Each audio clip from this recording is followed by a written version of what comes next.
avisando que está sendo gravado, tá bom? Como é pelo Teams, é uma organização aí da Microsoft, então a gente tem que avisar, e eu não andei avisando aí, foi um descuido meu, mas a Silvia, Luiz, você tem que avisar, né? Que eu uso a conta dela, porque a conta dela, se eu precisar passar de 1 hora, tranquilo, né? Tranquilo a gente consegue passar. Então tá sendo gravado. Só que eu tô fazendo gravação pelo meu celular também, porque aí quem não pôde participar, eu jogo lá no meu canal no YouTube, que eu quase não uso, então estou usando ele para isso agora. E no grupo aí para quem perdeu alguma coisa, poder voltar lá atrás, tá bom? Vamos começar então? Já são 19 horas e 36 minutos. A gente estava vendo aí, né? Apocalipse, estava vendo, não, estamos aí em Apocalipse capítulo 6, né? E Apocalipse mostra aquela visão do horror, né? A visão apavorante dos males sociais, ecológicos, biológicos. Porém, nessas aberturas de selos aí, Jesus é quem abre, então do trono de Deus emana a ordem dos acontecimentos, e Yeshua, ele governa o mundo. Oi? Não é nada não. Ah, é café. Né? Yeshua governa o mundo à direita de Deus, o Pai. Os cavaleiros seguem a ordem de cima venha, ou seja, nada na história está fora do controle do nosso soberano Deus, né? A gente fala nossa assim, é meio complicado, mas do soberano Deus, o Deus criador de todas as coisas, né? Então vamos fazer uma pequena oração para a gente começar? Bendito Deus, que nesses momentos teu nome possa ser glorificado e exaltado através de nossas vidas. E que tu, Senhor, te faça presente, abrindo a nossa mente, o nosso coração, os nossos ouvidos para entender melhor a cada dia a necessidade do conhecimento da tua palavra e da pregação do Evangelho da Verdade. Muito obrigado, nós te agradecemos por estarmos aqui neste dia de quarta-feira em que tu nos concedeste mais este maravilhoso dia de vida.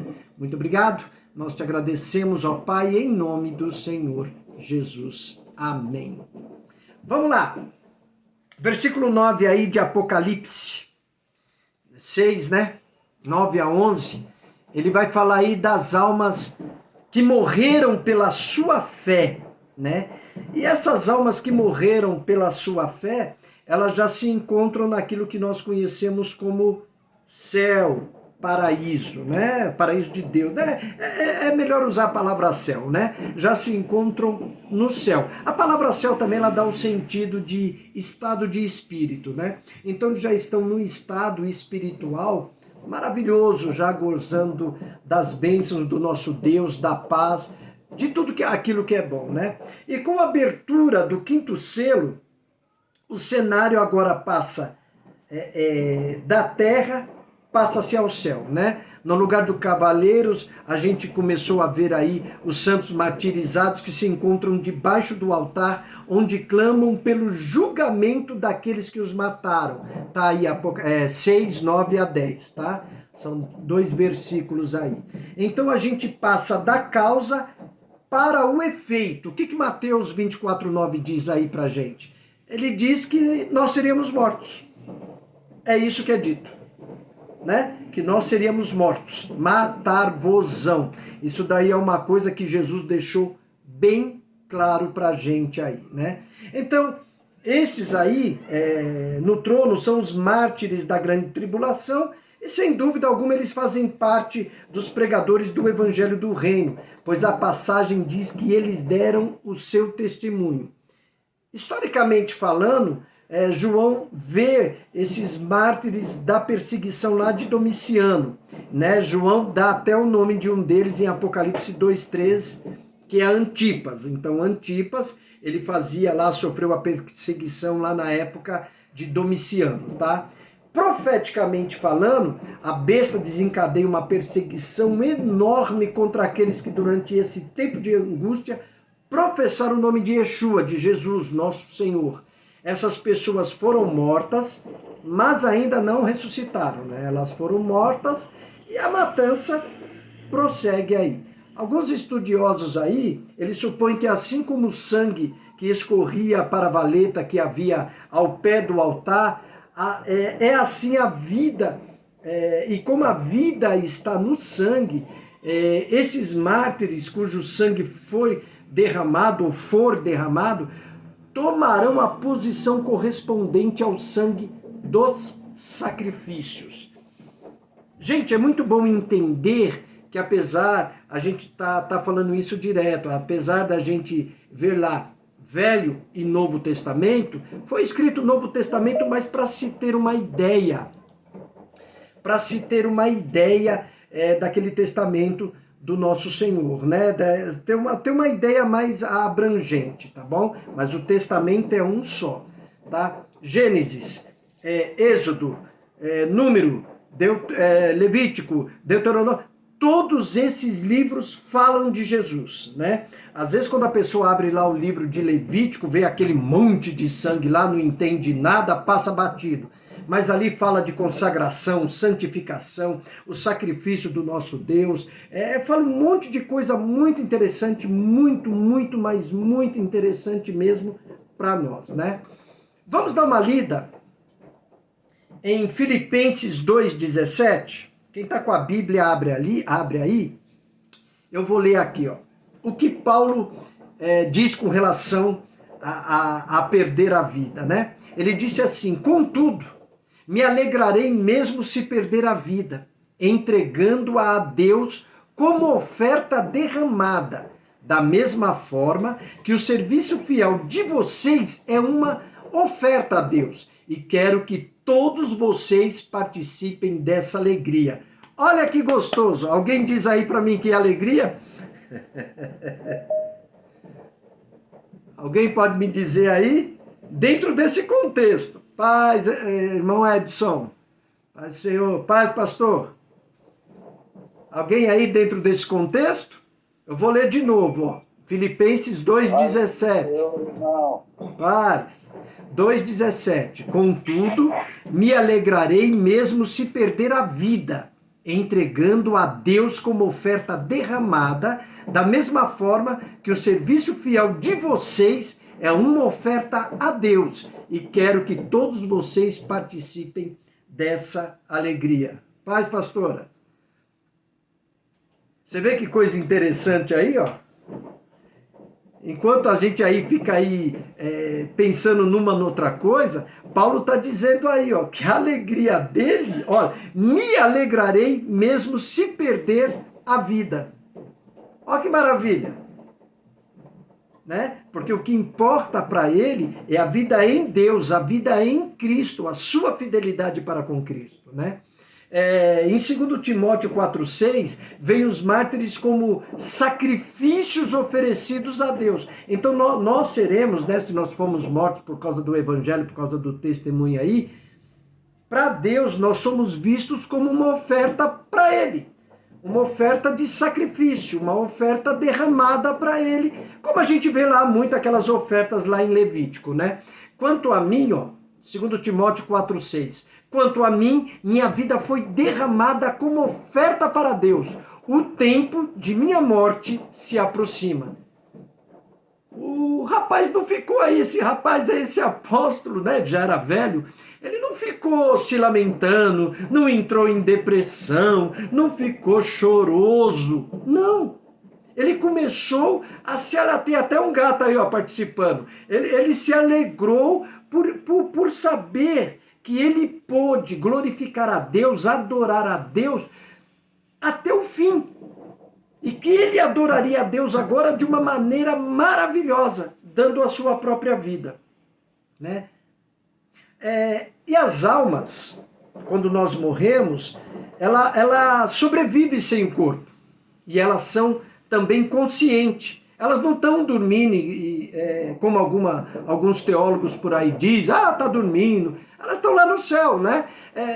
Essa é a nossa gloriosa convicção. Nós temos que ter essa convicção, né? A nossa alma é eterna. Então, quem dorme, quem precisa descansar é o nosso corpo. né? O nosso espírito, a partir do momento que o corpo morre, o nosso espírito, ele vai para Deus. Ele vai para Deus. A gente tem que sempre lembrar a história do Lázaro, o mendigo, e o rico, né? Eu estava até conversando com o pastor lá na igreja, com o Weber, aí nós fizemos lá um círculo e botamos lá, né? Lázaro, onde Lázaro estava, né? Um abismo, e onde está a alma, o espírito daqueles que recusam a Deus, né? Um já no seio de Abraão, que é um lugar de paz, de tranquilidade, de conforto, já gozando de tudo isso conscientemente, e o outro no lugar que é a região dos mortos. Na verdade ali como se é a região dos mortos, mas cada um num patamar, e o outro num lugar já sofrendo, né? Já sofrendo por todo o pecado cometido, por toda a rejeição a Deus. Às vezes as pessoas acham que pecado é simplesmente, a gente estava até conversando agora, né, Celinha? Não matar, não roubar, ser honesto. Gente, aí eu esses dias eu vi na internet um rapaz falar uma coisa bacana. O céu tá cheio de gente ruim, o inferno cheio de gente boa, né? Os bonzinhos não precisam de Deus. A pessoa boazinha, ela não precisa se arrepender. Ela é autossuficiente. E a nossa autossuficiência, ela é um perigo, né? É um perigo muito grande, né? Nenhum ser humano, ele é autossuficiente. É até um determinado ponto, e olhe lá, né? Então, esses mártires aí, que são citados como todos os que foram mortos sobre a terra, né? Como ainda fizesse morrer quantos não adorassem a imagem da besta, e decapitados por causa do testemunho de Jesus, né? Esses mártires aí, eles são citados também em 18, 24, 13, 15, fala sobre a imagem da besta, que vai morrer quem não adorar, e o 24 também, as pessoas serão decapitadas, né? Perderam a sua vida pelo testemunho de Jesus. A nossa vida em Cristo é isso, irmão. Ela não, mesmo aqui, né? Principalmente aqui, ela não é um mar de rosas.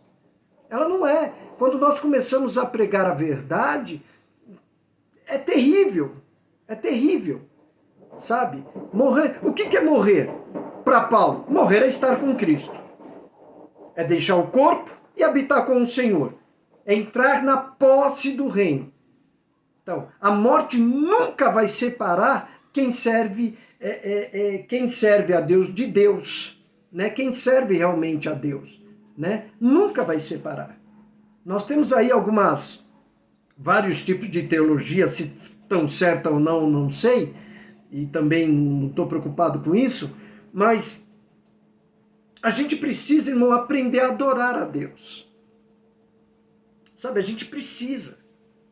O entendimento das igrejas ocidentais, talvez nem todas, com certeza nem todas, a questão de se adorar a Deus é muito pouco. A Bíblia, vamos lá, para nós adorar a Deus é música, né? Louvar a Deus é música. Estou dizendo que não é, mas é música. Gente, quando você entra na Bíblia, Paulo falou assim para Coríntios, quem já leu a Bíblia lá em Coríntios, lá, ele falando sobre a ceia, ele disse, nisso não vos louvo.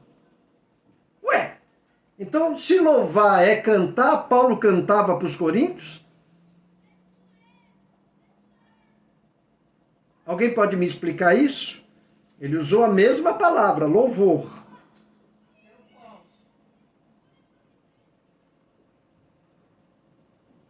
Quem puder explicar, por favor. Ele usou a mesma palavra. A questão é, ele cantava para os coríntios, oh, grandíssimos coríntios, como eu louvo vocês. Eu quero falar. Fala, mas você não estou vendo você aqui, Silvia. Mas eu também não estou te vendo. Mas você está online? Oh. Ah, tá. Então fala para os irmãos ouvirem. Oi, estou me ouvindo. A minha voz está horrível. Mas o pai está falando aí, assim, se prostrar respeitar aquela atitude, aquela ação, entendeu? A aceitação, aceitar. Quando a gente fala louvar a Deus, a gente tem que se soltar, se ligar, renegar o próprio eu para esse Cristo, né? Eu acho que já que você tem. Alguém mais? Pastor Luiz, Manda! chama a Silva Verdadeira que tira a cópia dela para lá. Silva, falar para tirar sua cópia daí. Então, alguém mais? Não ficou legal agora? Nisso não vos louvo. Aí a gente fala que louvar a Deus é cantar. Aí Paulo então cantava para os coríntios? Vamos lá, irmão. Na verdade é a questão aí mesmo de interpretação, de tradução, da falta do nosso conhecimento, né? Por N questões aí, né? Mas aí, ó, louvar no hebraico. Louvar no hebraico significa se jogar no chão, se prostrar. É isso que significa louvar, né? Adorando a Deus dessa forma. Davi mesmo, ele quando ia orar, quando ele louvava a Deus, ele se lançava ao chão. Né? Eles tinham muito desse costume. Quando foi traduzido para o grego, no grego entrou mais assim, se prostrar como um cão. Se prostrar, a imagem ali que o grego quis mostrar, ele não está falando que você está humilhando ninguém, mas o cachorro, a maioria das pessoas gostam do animal, né? Mas o cachorro, como ele gosta do seu dono, ele se prostra diante do seu dono. Ele se coloca de uma maneira lá de senta bonitinho e murcha a orelhinha em sentido de obediência ao seu dono. Né? Ele mostra isso para o seu dono. Então, louvar a Deus é muito mais do que cantar. É se prostrar, se lançar aos pés de Deus. Tá? Não vamos tirar o sentido de cantar também não. Mas se ele aparece na Bíblia aí como louvor a Deus, se for 4, 5% só, é muito. Né? É muito. Então, o que Deus quer de nós é que nós o louvemos, nos prostremos diante dele, realmente de corpo, de alma, de espírito, né? Colocando o cântico de Maria, a minha alma engrandece ao Senhor, engrandecê-lo com a nossa alma, com a nossa mente, com tudo que nós temos aqui guardado, que seja para louvor e honra do nosso Senhor e permitir que o nosso espírito se alegre diante desse Deus Todo-Poderoso, né? Agora, voltando para o martírio, depois que nós lemos aí que Paulo já sabia da sua morte, né? Deus, a gente vê que Deus não poupou ninguém do martírio, né? Essas pessoas aí que nós estamos lendo, mas deu para eles poder para morrerem por causa da palavra. Né? A gente precisa disso, a gente precisa, mas para a gente ter esse poder, a gente tem que chegar ao conhecimento de Deus, ver verdadeiramente que Deus não é um menino, que Deus não está brincando, que a palavra dele de Gênesis a Apocalipse se cumpre até hoje. Não é de, isso foi cancelado, isso foi anulado, sem saber realmente o que se está falando, né? Por quê? Porque enquanto aí os falsos crentes estão apostatando e apostatarão, amando o presente século, adorando o anticristo, apostatando diante dessa sedução que o mundo tem, da perseguição do mundo, os fiéis selarão com sangue o seu testemunho e vão preferir morrer a se apostatarem. Servir ao Senhor também é uma questão de vida e de morte em todos os sentidos. Né? Em todos os sentidos. Nós morremos primeiro para o mundo, para a sua sedução, para tudo aquilo que ele oferece de bom para nós, mas nem tudo aquilo que aparenta ser né? Açúcar é gostoso, mas é prejudicial. O óleo faz frituras, mas é prejudicial, né? Nós temos tudo isso, né? A pastora quer falar alguma coisa? Pastora, quer falar alguma coisa? É uma delícia. O quê? O açúcar. Ah! Sim, mas olha que legal, né? Geralmente aquilo que é bom não presta, né? É incrível, né? Certas coisas, né? E a gente gosta. Eu mesmo brinco quando eu vou tomar um café na rua, o senhor quer adoçante ou açúcar? Eu falei, menino, os dois faz mal, me dá aquilo que mais mata, mas é mais gostoso. Então eu tomo com açúcar, né? Então veja bem, Jesus deixou claro no sermão profético em Mateus 24, versículo 9 e 10, uma coisa. Eu vou ler aqui, ó. Então vocês serão presos, perseguidos e mortos. Por minha causa serão odiados em todo o mundo. Muitos se afastarão de mim e trairão e odiarão uns aos outros. Né? O engraçado que por causa de Cristo, por causa do nome de Cristo, as pessoas odeiam a gente sem causa, né? Tem causa. Aceitou Jesus, a pessoa já te odeia. É impressionante isso, né? Como o espírito que opera nesse mundo, como ele tem operado, né? Como ele vem operando, né? Mas há uma necessidade, irmão, da igreja no nosso século mudar. Tem pastores aí que eu conheço assim, de ver algum trabalho deles, Paul Washer, John Piper e outros aí, que estão pondo a vida em risco para pregar o evangelho. Eles não pregam o evangelhozinho que a gente gosta de ouvir. Eles pregam a palavra de Deus que mexe lá, bem lá no nosso interior. Né? Eu vi o Paul Washer pregando uma vez para mais de 5.000 jovens. E quando começaram a aplaudir, porque crente é assim, não sabe nem o que está sendo falado, mas está aplaudindo, está dando glória a Deus, está falando. Aí esse homem parou de pregar enquanto eles aplaudiam a ele, e ele disse assim, vocês estão aplaudindo por quê? Eu estou falando é de vocês.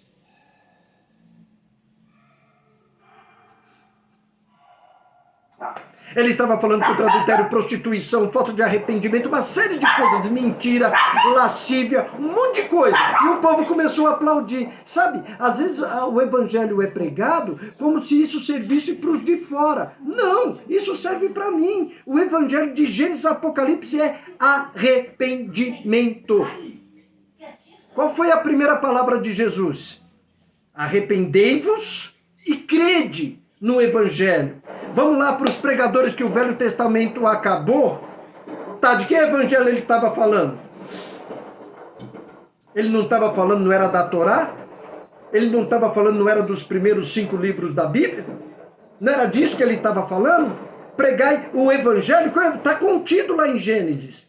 Nós temos ele hoje fácil, explicado para a gente, porque judeus convertidos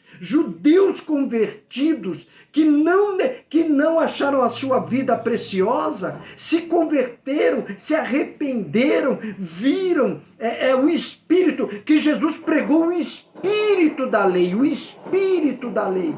Jesus pregou isso, eles viram e se abismaram.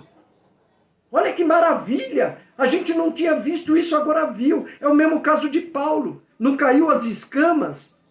Paulo era tão fincado na lei, mas não no espírito da lei, não naquilo que realmente a lei queria falar espiritualmente. Ele era fincado na letra, saiu para matar, para destruir pessoas, destruir vidas. Quando as suas escamas caíram, ele trouxe um evangelho, abriu para a gente um evangelho maravilhoso. Maravilhoso. Que até hoje muitos de nós não entende. Muitos de nós, Pedro chegou até a dizer assim, tem ponto difícil de entender. Sim, tem. Mas conforme nós vamos buscando no dia a dia, na vida, a gente vai aprendendo. Nós temos que voltar. O pastor quer falar alguma coisa, pastor?